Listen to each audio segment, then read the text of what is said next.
Kamen Rider Geats has now been officially released, and I've got to admit it was subbed so quickly, but I'm kind of glad because I actually generally really like this series.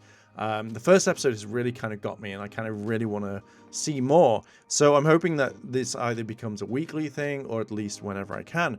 But I generally really like the first episode, and I'm hoping, dear God, I'm hoping that this is going to carry up the hype for what it is. So let's talk about episode 1. When this first opens up, you see the kind of Toei wave, the water hitting the rocks.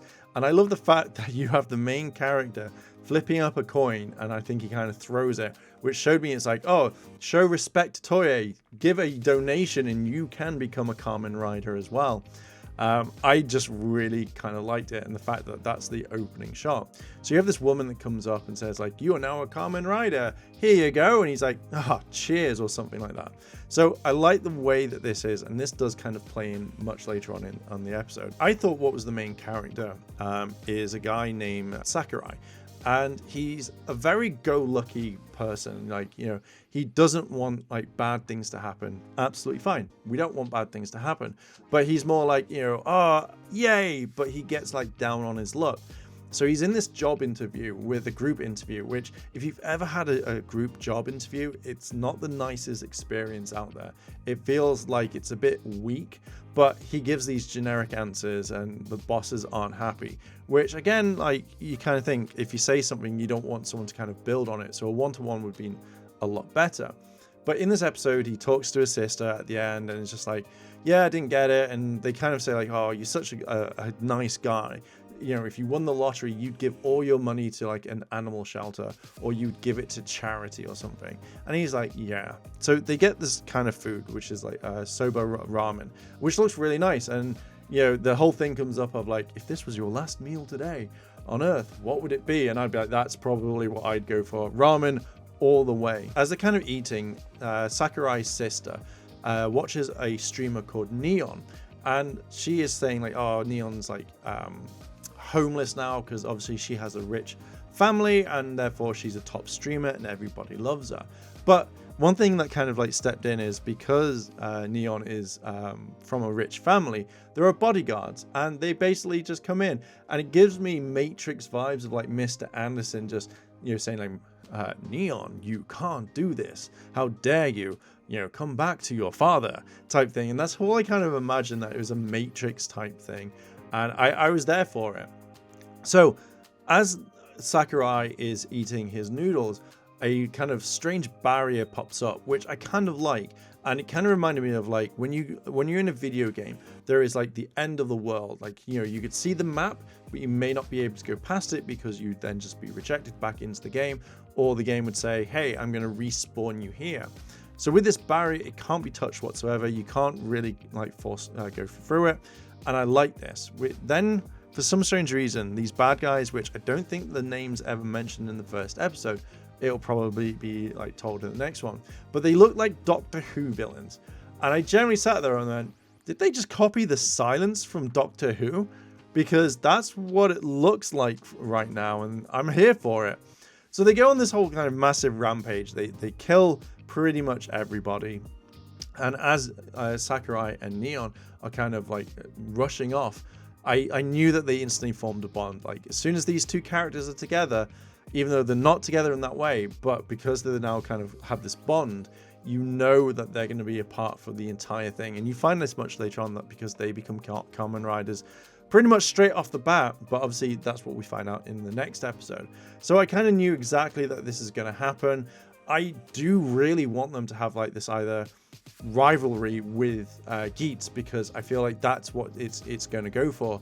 And I generally thought that when Sakurai gets his power, I wanted it to be kind of looking like Geats. And anyway, I'm moving too far ahead, but that's what I kind of like wanted at the moment. But kind of going back into the episode, so we now know that Geats is this sort of kind of arrogant character, and that's absolutely fine.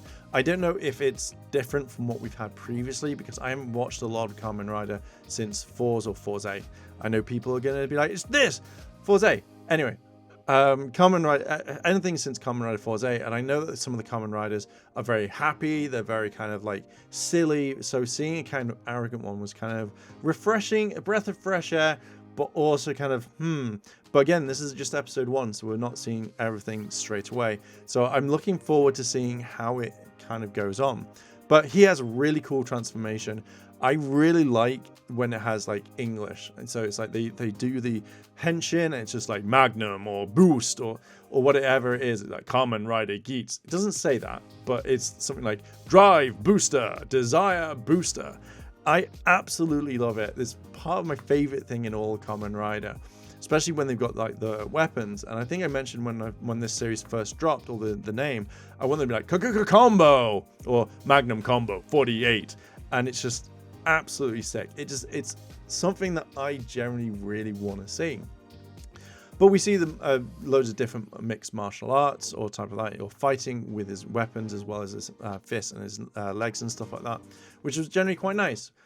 He pretty much takes out all the Doctor Who villains. Then obviously we have this giant kind of floating turtle monster, which Kamen Rider Geats literally just jumps in, gets on his bike and gets swallowed, and thus therefore takes down the entire thing quite quickly, which I generally was kind of really surprised on. And I think one thing in all of this, as soon as Geats destroys this bad thing, or it might be before, it's literally Sakurai turns from this, yeah, I want to help people, to I literally don't care.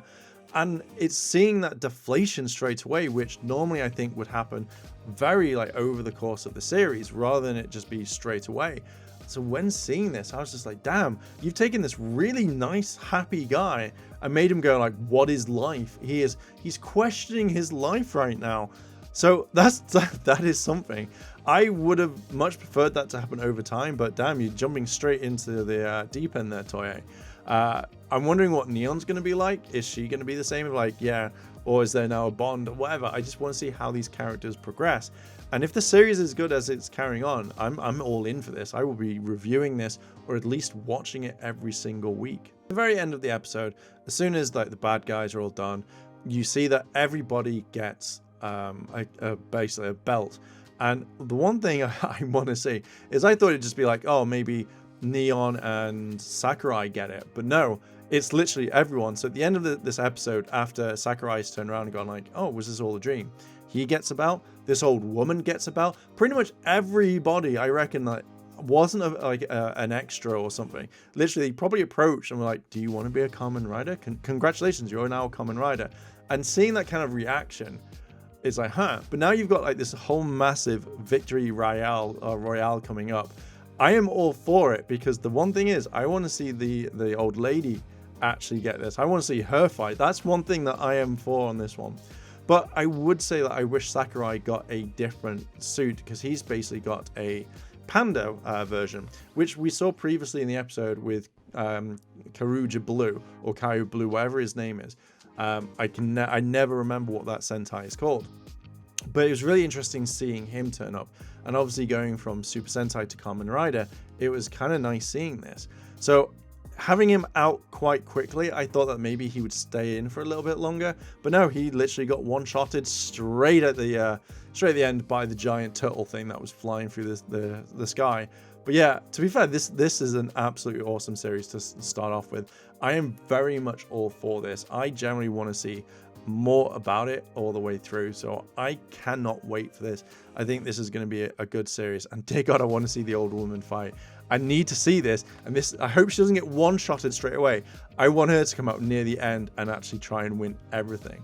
But this is all now a video game type thing, which we're kind of seeing is basically it's Fortnite mainly, so it's a Kamen Rider Fortnite. I'm all here for it. I don't like Fortnite that much, but I'm all here for this one. So hopefully I can review this all the way through the series and see what it's like, and from start to finish. It's made me want to buy the belt, so I feel like if you can make me buy your product, I'm going to be watching the next episode to see what it's like. But yeah, I'm going to leave it there. What are your thoughts? Did you like this? Did you not? Leave your comments down below. Like, favorite, comment, and subscribe. And with all that, I'll see you soon. See ya. チャンネルをサポートしてくれてありがとうございます。チャンネル登録、高評価お願いします。以下のリンクから商品を入手することができます。